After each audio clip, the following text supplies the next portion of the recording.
ठीक है, तो let's start the topic. Oscillation की बात करते हैं सबसे पहले।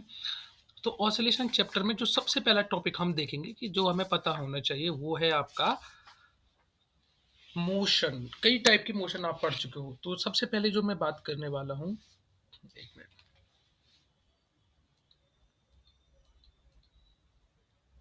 Okay, so the chapter number 14,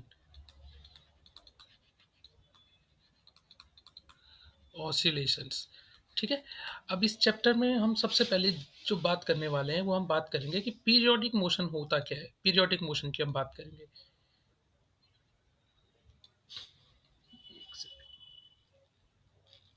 ठीक है, तो देखो,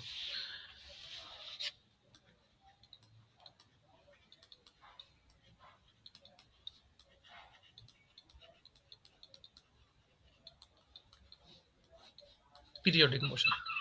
So any motion that repeats itself over and over again at a regular interval of time, जो एक फिक्स इंटरवल के बाद is repeating itself, that type of motion is known as periodic motion. और इसी को हम एक और टर्म बोलते हैं harmonic motion. Both are same, periodic motion और harmonic motion, both term are same, दोनों का मीनिंग सेम है। क्या कि एनी मोशन, कोई भी motion which repeats it's self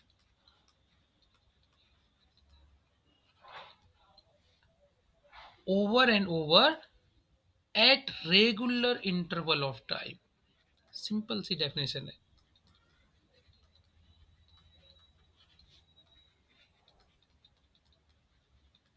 ठीक है, तो द अब इसमें अगर मैं एक चीज और बात करूं कि the smallest interval of time after which the motion is repeating itself, जिस टाइम पीरियड के बाद मोशन अपने आप को रिपीट कर रहा है, उस टाइम पीरियड को हम कहते हैं टाइम पीरियड, और उसको डिनोट करते हैं हम कैपिटल टी से।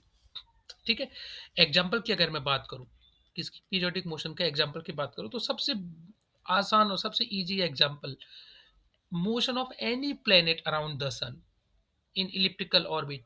Motion of any planet around the sun in elliptical orbit, it is nothing but periodic motion, because after a period of time it will repeat again itself. अर्थ सन के चारों ओर चक्कर लगा रही है, after 365 days it will start again from the same position, again from next 65 days, 365 days it will start again from the same point. So such motions are periodic motion. ठीक है, अब ऐसा ही मिलता जुलता एक और टर्म आता है। अगर पीरियोडिक मोशन आपको समझ आ गया, तो एक और टर्म आता है जिसको हम कहते हैं ऑसिलेटरी मोशन। दोनों में डिफरेंस है। Oscillatory motion, so what is oscillatory motion? If a body moves back and forth repeatedly about its mean position, then the motion is said to be oscillatory। और ऑसिलेटरी को हम vibrating motion भी बोलते हैं। Vibrating motion और oscillating motion sir both are same. Wire बोलो बोलो बेटा। Sir wire of sitar. Yes, wire of sitar बिल्कुल बोल सकते हो, वायर ऑफ सितार। या सिंपल पेंडुलम, सिंपल पेंडुलम देखा आपने? आप एक रस्सी पे एक मेटल बॉब को लटका दो ऐसे, और उसको एक तरफ जाके छोड़ दो, तो ये ऐसे मोशन करने लगेगा। तो क्या हो रहा है, ये एक मेन पोजीशन है, इसके दोनों ओर मोशन कर रहा है और अपने आप को रिपीट कर रहा है बार बार। तो it is again periodic motion भी है, but it is it is moving to fro, it is moving back and forth, that's why this motion is known as oscillatory motion. ये ऑसिलेशन कर रहा है, so such motion are oscillatory motion. For example, हम कहते हैं, आपने अगर pendulum वाली वॉल क्लॉक देखी होगी, जिसपे पहले एक पेंडुलम बना होता था, वो ऐसे ऐसे घूमता रहता है, so that is swinging motion of that pendulum is nothing but oscillatory motion। ठीक है, और जो आपने बात की कि जो गिटार की स्ट्रिंग्स होती हैं उसकी मोशन, वो क्या है? आपकी ऑसिलेटरी मोशन। ठीक है बेटा, यहां तक क्लियर सबको? Yes sir. ओके, अब एक कई बार सर क्वेश्चन, हाँ बोलो बोलो बेटा। सर इसमें इसमें कोई बन नहीं सकता कि जैसे सारी ऑसिलेटरी जो होती हैं वो हाँ, हाँ, पीरियोडिक उसी हो पे आ या रहा हूँ तो बेटा। I am coming to the same point जो आप पूछने वाले हो। अब ये है कि दोनों में डिफरेंस क्या है, फिर मैंने पीरियोडिक अलग बताया और ऑसिलेटरी अलग बताया, है ना? तो दोनों में क्या डिफरेंस है? पीरियोडिक मोशन और ऑसिलेटरी मोशन में क्या डिफरेंस है? सो अगर मैं बात करूँ एवरी पीरियोडिक मोशन,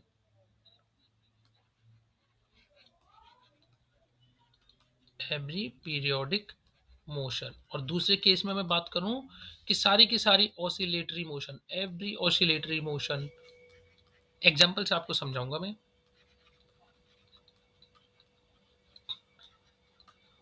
देखो, पहले हम ऑसिलेटरी की बात करते हैं। सारी की सारी oscillatory motion will always be periodic. कोई भी ऐसी ऑसिलेटरी मोशन नहीं है जो पीरियोडिक नहीं होगी। क्यों? ऑसिलेटरी मोशन है तो डेफिनेटली एक पीरियड ऑफ टाइम के बाद अपने आप को रिपीट कर रही है, तो पीरियोडिक होगी। ठीक है? तो every oscillatory motion is periodic, necessarily periodic, not only periodic, जरूरी है कि होगी ही होगी। ठीक है? So every oscillatory motion is necessarily periodic, but every periodic motion के नॉट बी ऑसिलेटरी। सारी की सारी पीरियोडिक मोशन ऑसिलेटरी हो ये जरूरी नहीं है।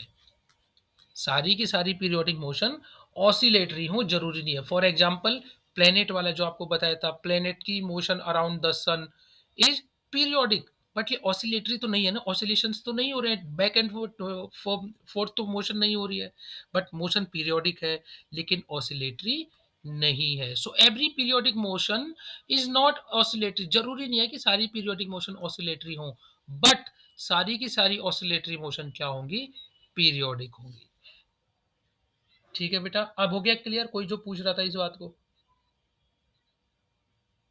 Yes sir. ठीक है, अगर ये समझ आ गया तो एक और टर्म जिसकी हम बार बार बात करेंगे। अच्छा, उससे पहले एक और टर्म मैं जो आपको समझाना चाह रहा हूँ वो है पीरियोडिक फंक्शन। पीरियोडिक फंक्शन क्या होते हैं? What are periodic function? So any function which repeats its value at regular interval of time। अगर value of function is getting repeated,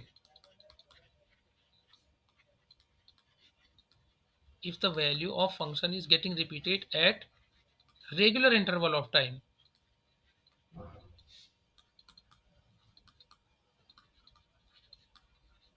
तो सच फंक्शंस आर पीरियोडिक फंक्शन। ऐसे फंक्शन को हम क्या कहते हैं? Periodic function. सपोज कोई फंक्शन है आपके पास एफ थीटा।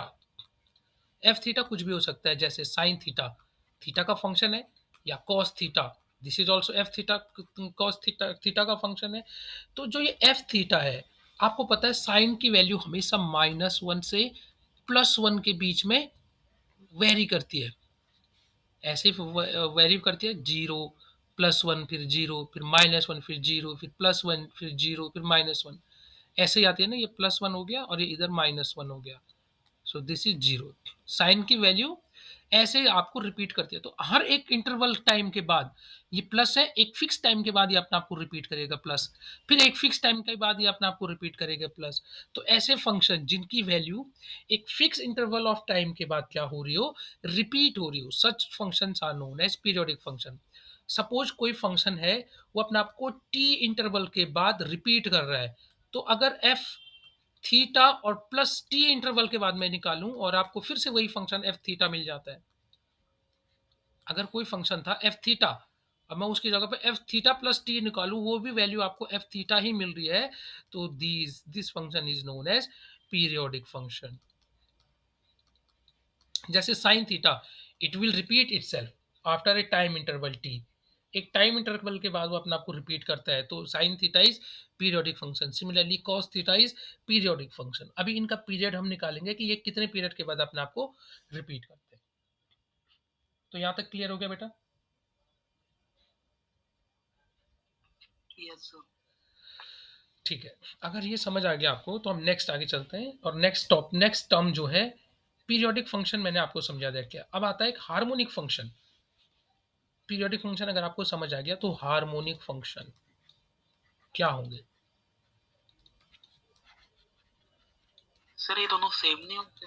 सेम होते हैं बट रिप्रेजेंटेशन थोड़ा-सा अलग होता है बेटा। रिप्रेजेंटेशन का क्या मतलब है देखो, मैंने अभी आपको क्या कहा any function that repeats it's value eight regular interval of time और इज़ कॉल्ड पीरियोडिक फंक्शन, ठीक है? सो द फॉल जो ऐसे फंक्शन होते हैं, जिन फंक्शन को हम ऐसे periodic function such periodic function which can be represented in term of sine and cosine, ऐसे फंक्शन जिसमें साइन वाला टर्म आए और कोसाइन वाला टर्म आए, जिनको हम साइन कर्व से और कोसाइन कर्व से रिप्रेजेंट कर सकते हैं, ऐसे पीरियोडिक फंक्शन को हार्मोनिक फंक्शन कहेंगे। बात समझ आई?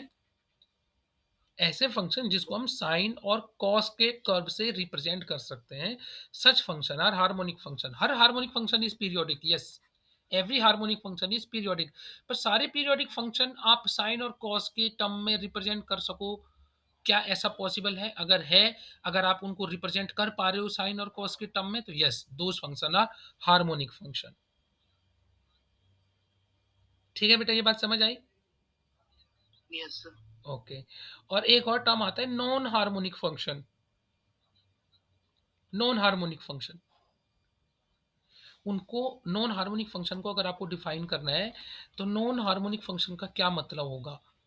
देखो, अगर कोई फंक्शन है आपके पास, सपोज एफ फंक्शन है टाइम का और वो ऐसा है a1 sign omega T plus a2 cos omega T, ये ना तो साइन का फंक्शन है ना cos, but it is the combination of sine and cos both, ठीक है? तो इसको हम कहेंगे नॉन हार्मोनिक पीरियोडिक फंक्शन। ये आइदर साइन और कॉस का नहीं है बल्कि कॉम्बिनेशन का फंक्शन है, तो ऐसे फंक्शन को हम बोलेंगे नॉन हार्मोनिक पीरियोडिक फंक्शन। इसमें दोनों टर्म आ रहे हैं, कॉस वाला भी और साइन टर्म, साइन वाला भी, ठीक है? अभी हम इस पे और डिटेल में आएंगे, अभी जस्ट मैं आपको इंट्रोडक्शन दे रहा हूँ फंक्शंस का, इस पे अभी हम बहुत डिटेल में बात करने वाले हैं, ठीक है? अब जो मैं बात करने वाला हूँ जिस टॉपिक की, यहाँ से आपका मेन चैप्टर स्टार्ट हो जाता है, जहाँ से क्वेश्चंस बनने स्टार्ट होते हैं आपके। तो जो सबसे पहला टॉपिक हम बात करेंगे वो है आपका सिंपल हार्मोनिक मोशन, ठीक है? तो यहाँ से क्वेश्चन आपके 100% बनेंगे, आपके एग्जाम में बिल्कुल मिलेगा। Simple harmonic function,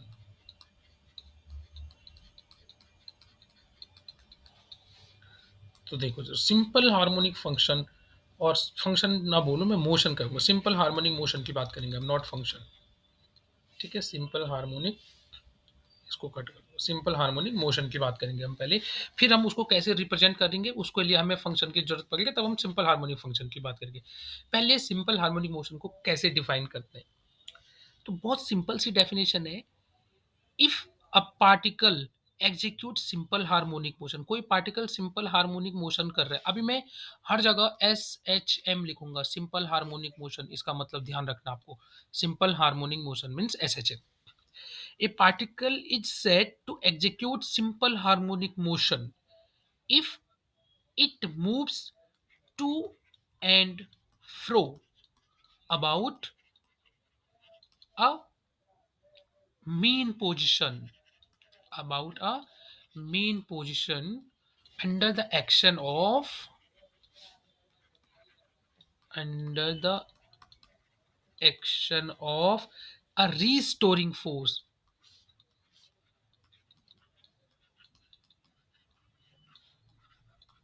under the action of restoring force, which is, अब इसको मैं एक्सप्लेन भी करता हूँ ये क्या है, which is directly proportional to,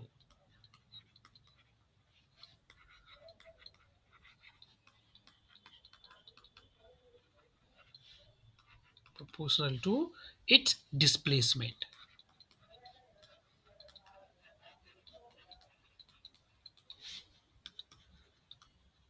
from mean position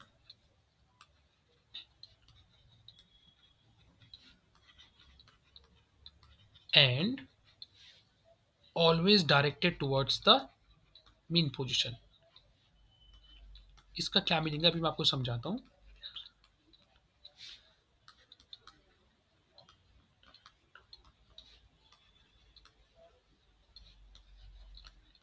always directed towards mean position. पहले तो देखो, कोई पार्टिकल सिंपल हार्मोनिक मोशन कर रहा है तो हम कब कहेंगे कि any particle is executing simple harmonic motion? So a particle is said to execute simple harmonic motion if it moves to and fro about a mean position under the action of restoring force which is directly proportional to its displacement from mean position and always directed towards the mean position। देखो, सबसे best simple example ले लेता हूँ फिर से pendulum का। ये एक पेंडुलम है, एक बॉब है मेटल का जिसको मैंने एक थ्रेड पे या स्ट्रिंग पे बांधा हुआ है, और ये बाहर ऊपर एक फिक्स्ड रिजिड सरफेस है जिस पे मैंने इसको लटकाया हुआ है। मैं क्या करता हूँ, इसको एक साइड लेके क्या कर देता हूँ, यहाँ पे लाके छोड़ देता हूँ। मतलब आपने, ये मीन पोजीशन थी शुरुआत में, यहाँ पे this was the mean position. ठीक है, आपने क्या किया, मीन पोजीशन से एक साइड ले जाके इसको डिस्प्लेस कर दिया। सपोज आपने इसको यहाँ से यहाँ तक ले जाके, वो था पहले मीन पोजीशन, आपने ए पॉइंट पे लेके छोड़ दिया, तो आपने डिस्प्लेस कर दी इसकी पोजीशन को। अब क्या होगा, ये ए से इस पे एक फोर्स काम करेगा जिसको हम बोलते हैं रिस्टोरिंग फोर्स। ये रिस्टोरिंग फोर्स किस डायरेक्शन में लगेगा, हमेशा towards the mean position. This restoring force will always be towards the main position. तो क्या होगा, जो ये बॉब है आपका, ये ए है, ये ऐसे मूव करेगा ए की तरफ, ये फिर दूसरी साइड चला जाएगा। अगेन जब ये यहाँ पहुंचेगा, इस पे दोबारा से रिस्टोरिंग फोर्स लग रहा हो जो इसको मेन पोजीशन की तरफ लेके आने की कोशिश करेगा। इस तरह से ये आपका मोशन ऐसे चलता रहेगा। तो देखो, अब डेफिनेशन पे जाओ। A particle is said to execute simple harmonic motion if it moves to and fro about a mean position। mean position के to and fro देखो मोशन हो रहा है इस केस में। मीन पोजीशन ये है आपकी, इसके टू एंड फ्रो आपकी क्या हो रही है, मोशन हो रही है। ठीक है, और ये मोशन किसकी वजह से हो रही है, under the action of restoring force. जब ये इस एंड पे पहुंचा तो एक रिस्टोरिंग फोर्स लग रहा है, ये इधर वाले एंड पे आ रहा है तो भी इस पे रिस्टोरिंग फोर्स लग रहा है। तो this motion is under the action of restoring force, और which is directly proportional to its displacement. अगर मैं ए पे लाके छोड़ूं तो कितना रिस्टोरिंग फोर्स लगेगा, और हो सकता है मैं यहाँ ए से भी आगे कहीं यहाँ पे लेके छोड़ता तो रिस्टोरिंग फोर्स लगता। तो जितना ज्यादा डिस्प्लेसमेंट होगा उतना ज्यादा रिस्टोरिंग फोर्स लगेगा। So this restoring force is directly proportional to its displacement from mean position. Mean position से कितना ज्यादा डिस्प्लेसमेंट पे उतना ज्यादा रिस्टोरिंग फोर्स लगेगा, और restoring force will always directed towards the main position. वो हमेशा रिस्टोरिंग फोर्स की डायरेक्शन हमेशा मेन पोजीशन की तरफ होगी। ठीक है, तो ऐसा अगर कोई मोशन हो रहा है तो उस टाइप के मोशन को हम बोलते हैं सिंपल हार्मोनिक मोशन। समझ आई बेटा बात? Yes sir. सबको समझ आई? मुझे नाम लेके पूछना पड़ेगा क्या? निकिता यस समझ आई सर। आपको? Yes sir. ओके, शिवम है, रौनक कौन है बेटा? रौनक पूरा नाम क्या है आपका? सर रौनक कुमार ओझा। अच्छा, रौनक कुमार हो जाओगे। समझ आई बात बेटा आपको? Yes sir. ठीक है, तो अब इसमें थोड़ा सा आगे देखते हैं। मैंने आपको क्या कहा, जो ये रिस्टोरिंग फोर्स है, रिस्टोरिंग फोर्स ये किसके प्रोपोर्शनल बताया मैंने आपको, किस पे डिपेंड करेगा, डिस्प्लेसमेंट पे। अभी मैंने आपको यही बोला है ना कि जितना ज्यादा डिस्प्लेस करोगे आप मीन पोजीशन से उतना ज्यादा रिस्टोरिंग फोर्स लगेगा। खुद ही सोचो, आप एक बॉब को पकड़ के जितना ज्यादा दूर लेके जाओगे उतना तेज उस पर रिस्टोरिंग फोर्स लगेगा दूसरी उल्टी डायरेक्शन में। तो this restoring force is proportional to the displacement, और F is proportional to displacement को अगर मैं एक्स से डिनोट करूं, और अगर एक प्रोपोर्शनलिटी साइन आएगा तो प्रोपोर्शनलिटी साइन हटाना तो एक कांस्टेंट आ जाएगा, इसके equals to F equals to minus K S, where K is a constant जिसको हम बोलते हैं फोर्स कांस्टेंट, और किसी केस में आप इसको स्प्रिंग कांस्टेंट भी बोलते हैं, in case of spring, spring constant. ठीक है, सो जो के की अगर आपको निकालना होगा तो के ये होगा आपका एफ अपॉन एम, माइनस के की जो वैल्यू होगी एफ अपॉन एम। ठीक है, अब यहाँ पे नेगेटिव साइन लगाया है मैंने एक। इस नेगेटिव साइन का मतलब ये है कि जिस डायरेक्शन में आपका डिस्प्लेसमेंट था, डिस्प्लेसमेंट ऐसे था, लेकिन जो फोर्स है उसकी डायरेक्शन इधर को होगी। So this negative sign is showing you that force always act in opposite direction of displacement. इस नेगेटिव साइन का मतलब ये है। ठीक है। और जो ये के है आपका, ये क्या है आपका, फोर्स कांस्टेंट और स्प्रिंग कांस्टेंट, इसको हम क्या बोलते हैं, restoring force per unit mass, F upon M है ना। तो रीस्ट एम नहीं, सॉरी एक्स, यहां से करके देखो ना, एफ अपॉन एक्स आएगा। तो restoring force per unit displacement is your force constant. अगर इसकी यूनिट निकालनी होगी तो आप डायरेक्ट निकाल सकते हो, न्यूटन अपॉन मीटर। ठीक है, तो यहां तक समझ आया बेटा आपको। सिंपल हार्मोनिक मोशन में ये चीज समझ आ गई, डेफिनेशन क्या है, और उसमें जो फोर्स होता है वो F equal to minus K x कैसे आया, ये भी हमने बात कर दी अच्छे से। ठीक है, अगर यहाँ तक समझ आ गया आपको तो मैं आगे बढ़ता हूँ।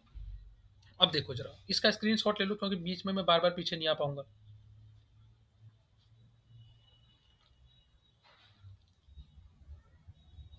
ठीक है, देखो, अब मैंने अभी आपको बताया F equals to minus K X, ये आपको समझ आ गया है। ठीक है, इसको मैं इक्वेशन नंबर 1 दे देता हूं। But from Newton second law of motion you know that F equals to M A. अगर दोनों इक्वेशन को मैं इक्वेट करूं तो you will get M A equals to minus K X, और A equals to minus K upon M into X लिख सकता हूं। और I can write it as A proportional to X. ये K upon M is a constant, तो मैं ये लिख सकता हूं, अगर ये कांस्टेंट है तो मैं ये बोल सकता हूं ए प्रोपोर्शनल टू एक्स। यहां पे तक समझ आए बेटा ये क्या हुआ।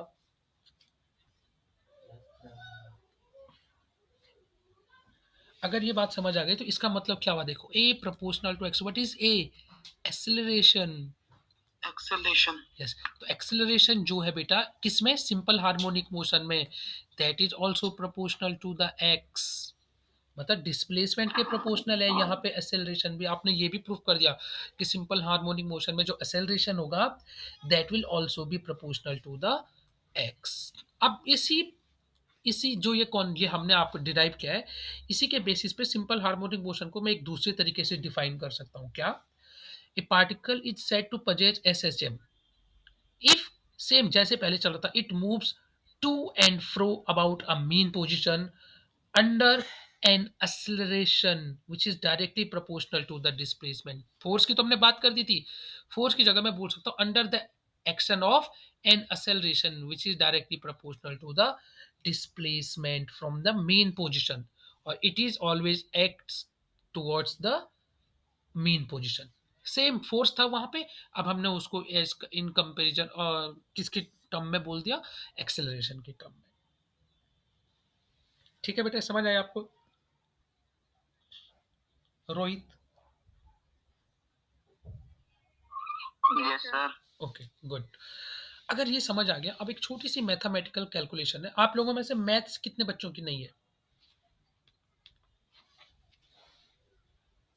चारों की मैथ्स है, सब्जेक्ट है ना maths. Yes sir. No sir. अच्छा, रोहित के नहीं है, चलो कोई नहीं बेटा। देखो हम क्या करने वाले हैं, सिंपल हार्मोनिक मोशन के लिए हम एक इक्वेशन निकालने वाले हैं। ठीक है, डिफरेंशियल इक्वेशन, और उसका फिर हम सॉल्यूशन देखेंगे कैसे होता है। तो देखो सबसे पहले इसकी मैं हेडिंग दे देता हूँ, differential equation for SHM.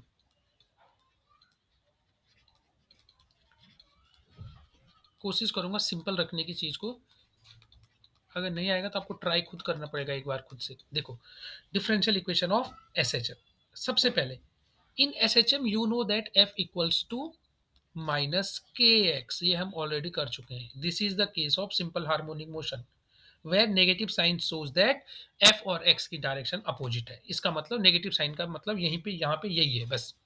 But F equals to, अभी कुछ देर पहले हमने लिखा एम ए, और इसको मैं लिख सकता हूँ M into D two X upon D T square, लिखा जा सकता है। ये तो पढ़ा ही है ना आपने, ए को आप D two X upon D T square लिख सकते हैं। ठीक है, यहाँ पे तक सिंपल है, ये दोनों आपको बिल्कुल इजीली समझ आ गया। तो ये दोनों सेम है, एफ है, तो क्या मैं इसको ऐसे लिख सकता हूँ, M into D two X upon D T square equals to minus K X, और D two X upon D T square equals to minus K upon M into X. ठीक है, so this is nothing but a differential equation, इसी को बोलते हैं हम differential equation.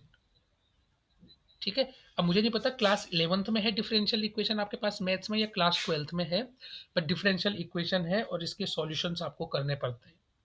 ठीक है, अब देखो मैं यहाँ पे क्या करने वाला हूँ, put K upon M equals to omega square, और इसको आपको ध्यान रखना, अब जब तक हम इस चैप्टर को पढ़ते रहेंगे आपको ओमेगा पता होना चाहिए क्या है। हर जगह मैं ओमेगा की बात करूंगा तो आपको ध्यान रखना है कि हाँ हमने ओमेगा के अपॉन एम लिया हुआ है। ठीक है, omega square, sorry omega square हमने क्या लिया हुआ है, के अपॉन एम। बहुत इंपॉर्टेंट है ये सब्सटीट्यूशन, बहुत इंपॉर्टेंट, क्योंकि पूरे चैप्टर में हम यूज करने वाले हैं। ये ओमेगा स्क्वायर क्या है, के अपॉन एम, तो मैं के अपॉन एम की जगह ओमेगा स्क्वायर रखने वाला हूँ। तो मैं इस इक्वेशन को क्या लिख सकता हूँ, D two X upon T T square, this is equals to minus omega square X, और what I can write, d2x upon dt square plus omega square X equals to 0। ये समझ आई बेटा आपको यहाँ तक क्या किया मैंने? Yes sir. So, इसको ही हम कहते हैं differential equation of simple harmonic motion, differential equation of simple harmonic motion. ठीक है, अगर ये आपको समझ आ गया, हाँ बोलो बोलो बेटा। सर के बाय एम की वैल्यू ओमेगा स्क्वायर क्यों ली है? वो मैंने मान लिया है, ली है कुछ नहीं, आप ओमेगा स्क्वायर की जगह आप वही रखो, के बाई एम ही लिखते जाओ, बट चीज़ों को सिंपल करने के लिए। अब हम जब सॉल्यूशन निकालेंगे इसका, तो सॉल्यूशन में जहां कहीं पे भी ओमेगा आएगा आप उसको सब्स्टिट्यूट करके दोबारा के बाई एम रख सकते हो। देखो यहाँ के बाई एम में मुझे दो चीज़ों का ध्यान रखना पड़ता है, के का भी एम का भी, लेकिन मैं सिर्फ ओमेगा रख रहा हूँ। अगर आपके आंसर में ओमेगा आता है कहीं भी तो आप उस ओमेगा को रिप्लेस कर देना के बाई एम से। अभी जब मैं सॉल्यूशन पे आऊंगा तो आपको समझ आएगा कि हमने ये ओमेगा स्क्वायर क्यों पुट किया, अपनी मैथमेटिक्स को इजी करने के लिए, और कोई रीजन नहीं है इसका। ओके ठीक है, ओके, अगर यहाँ तक समझ आ गया, अब हम इसके सॉल्यूशन की बात करेंगे। सॉल्यूशन हम करेंगे नहीं हिट एंड ट्रायल मेथड से, मैं आपको बोलूंगा कि ये इसका सॉल्यूशन है सीधा, फिर आप कहोगे सर आप ऐसे कैसे बोल सकते हो ये इसका सॉल्यूशन है, तो मैं कहूंगा चेक करके देख लो, एक्स की वैल्यू रख के देख लो, एक्स का इसका सॉल्यूशन मतलब एक्स की वैल्यू निकालना, मैं कहूंगा एक्स की वैल्यू वो पुट करके देख लो, और अगर जीरो आ रहा है तो इसका मतलब ये सॉल्यूशन है, क्योंकि इसका सॉल्यूशन करना आपको क्लास 12th में सिखाया जाएगा, अभी आपको सॉल्यूशन करने की जरूरत नहीं है। बट मैं आपको इसका सॉल्यूशन बता देता हूँ, इसका सॉल्यूशन होगा क्या, तो ये इक्वेशन आपको ध्यान रखनी है, मैं दोबारा से नेक्स्ट पेज पे भी लिख देता हूँ। Equation is d2x upon dt square plus omega square X equals to 0। अब इसका जो इक्वेशन होगा, यहाँ पे ओमेगा को हम क्या कहते हैं, एंगुलर फ्रीक्वेंसी, इस ओमेगा को डिनोट कर रहा हूं मैं एंगुलर फ्रीक्वेंसी टर्म से, और ओमेगा की value under root K upon M हो गई। ठीक है, एंगुलर फ्रीक्वेंसी। अब इसका जो सॉल्यूशन होगा एक्स, वो इस फॉर्म में आता है, ये सेकेंड ऑर्डर की डिफरेंशियल इक्वेशन है। जब कभी भी आप सेकेंड ऑर्डर की डिफरेंशियल इक्वेशन सॉल्व करोगे तो you will get answer in this form, A cos omega T plus phi naught, this will be the solution of above equation. अब आपको इसका सॉल्यूशन निकालना नहीं है, बट आपको चेक करना है कि क्या ये सॉल्यूशन सही है या नहीं। ऐसे तो मैं कुछ भी बोल देता, बट मैं कह रहा हूँ ये इसका सॉल्यूशन है। अब आपका टास्क है, आपको चेक करना है कि ये सॉल्यूशन है या नहीं। तो आप क्या करोगे, पहले D two X upon D T square निकालो यहाँ से, फिर ओमेगा स्क्वायर एक्स निकालो, दोनों को ऐड करके देखो जीरो आता है या नहीं। अगर जीरो आ गया तो यस सही है, तो करके देखते हैं। देखो जी, पहले हम D X upon D T, D two X upon D T square निकालने के लिए एक बार पहले D X upon D T निकालना पड़ेगा आपको। क्या होगा बेटा D X upon D T, अगर यहाँ से करोगे बताओ मुझे, क्या मैं इसको ऐसे लिख सकता हूँ, minus omega A sine omega T plus phi naught. देखो कॉस ओमेगा टी का तो sine omega T phi plus five naught हो जाएगा माइनस के साथ। अब यहाँ पे ओमेगा टी भी है, टी का फंक्शन, ओमेगा टी का अलग से करना पड़ेगा आपको, तो वो ओमेगा बाहर आ जाएगा, तो minus omega A sine omega T plus five naught. ये बात समझ आई?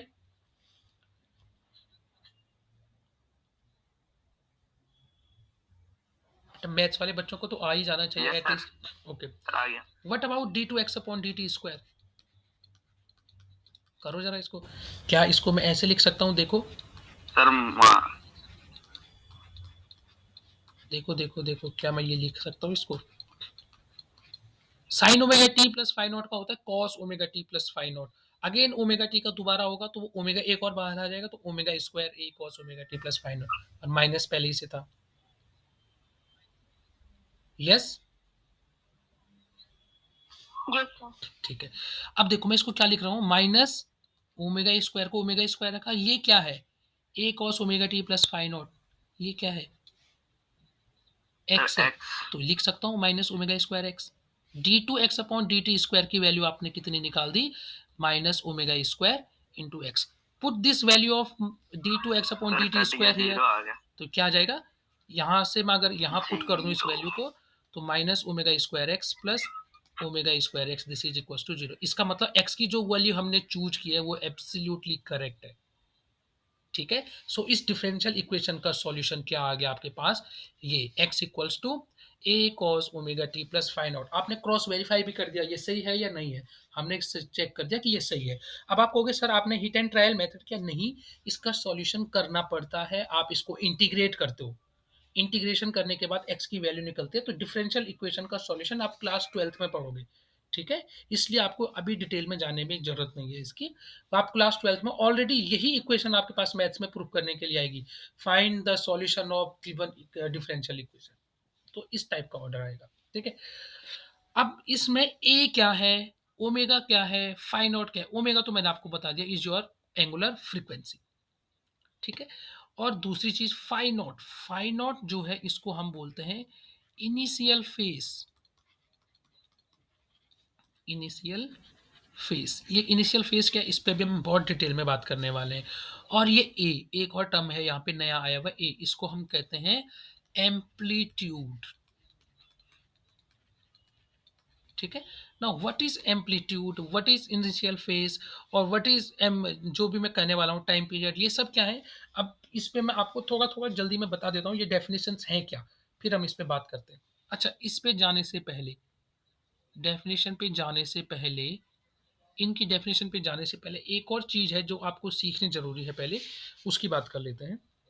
देखो, x इक्वल्स टू हमने निकाला अभी a cos omega T plus phi naught, अभी अभी हमने बता दिया कि ये इसका सॉल्यूशन होगा। तो ये सिंपल हार्मोनिक मोशन कर, x क्या है, डिस्प्लेसमेंट है ना, एक्स इज डिस्प्लेसमेंट, तो सिंपल हार्मोनिक मोशन करता हुआ कोई पार्टिकल है उसका डिस्प्लेसमेंट आपने निकाल दिया, x equals to A cos omega T plus phi naught. अब मैं ये कह रहा हूँ कि ये सिंपल हार्मोनिक मोशन कर रहे हो तो it will repeat itself after some time, regular after some interval of time. मतलब अभी यहाँ पे t है, मैं t प्लस सम टाइम के बाद it will again you will get the same value of x। तो सपोज वो टाइम पीरियड आपको निकालना है कि कितने टाइम के बाद आपका ये रिपीट करेगा, तो time period of S H M क्या होगा, what will be the time period of S H M. तो मैं आपको चेक करने के लिए बोलता हूँ, मैं आपको बता देता हूँ, इससे रिप्लेस करो, देखो क्या सेम आ रहा है, replace T by T plus two pi upon omega, T की जगह T plus two pi upon omega put करो इसमें, और देखो क्या एक्स की वैल्यू अगेन सेम आती है, तो देखो x equals to A cos omega, और टी की जगह क्या पुट करना था, t plus two pi upon omega plus phi naught. ठीक है, नथिंग बट इसको सॉल्व करो, A cos omega T plus two pi plus phi naught, yes और no, A cos two pi plus omega T plus phi naught लिख सकता हूँ। अब मुझे एक चीज़ बताओ, two pi means 360, cos two pi plus theta, इसको हम अगर एक ही एंगल मान लो पूरा ओमेगा टी प्लस फाइ को, तो cos two pi plus theta क्या होता है बेटा, कॉस थीटा। ये तो आपको पता होना चाहिए, ट्रिग्नोमेट्री क्लास 10th में पढ़ा होगा या 11th में, ये मुझे नहीं पता, but cos two pi plus theta क्या होता है, इस कॉस थीटा। यस, तो यही है ना, cos two pi plus theta is cos theta, तो two omega T plus phi naught, तो आपको फिर से क्या मिल गया, एक्स की वही वैल्यू मिल गई, आफ्टर क्या रखने पे, टी की जगह आपने क्या पुट किया था, टी प्लस 2 पाई अपॉन ओमेगा। इसका मतलब टी के कितने टाइम बाद इसने अपने आप को रिपीट किया, 2 पाई upon omega time.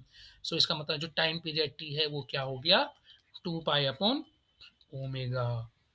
So this t equals to 2 pi upon omega is nothing but the time period of simple harmonic motion। और ओमेगा की वैल्यू आप ऑलरेडी जानते हो क्या, ओमेगा की वैल्यू आप क्या जानते हो, under root So K K by upon K M. by M. वो ओमेगा स्क्वायर था बेटा, के अपॉन एम, याद करो। तो omega under root Sir, K by root M. K by M. तो ये क्या बन जाएगा आपका, 2 pi under root M over K. लिख सकता हूँ, ये ओमेगा की value under root K upon M रखोगे, ऊपर जाके अंडर रूट एम अपॉन के बन जाएगा। तो टी की वैल्यू आ गई आपके पास क्या, 2 pi under root M upon K. यहाँ पे लिख देता हूँ दोबारा से।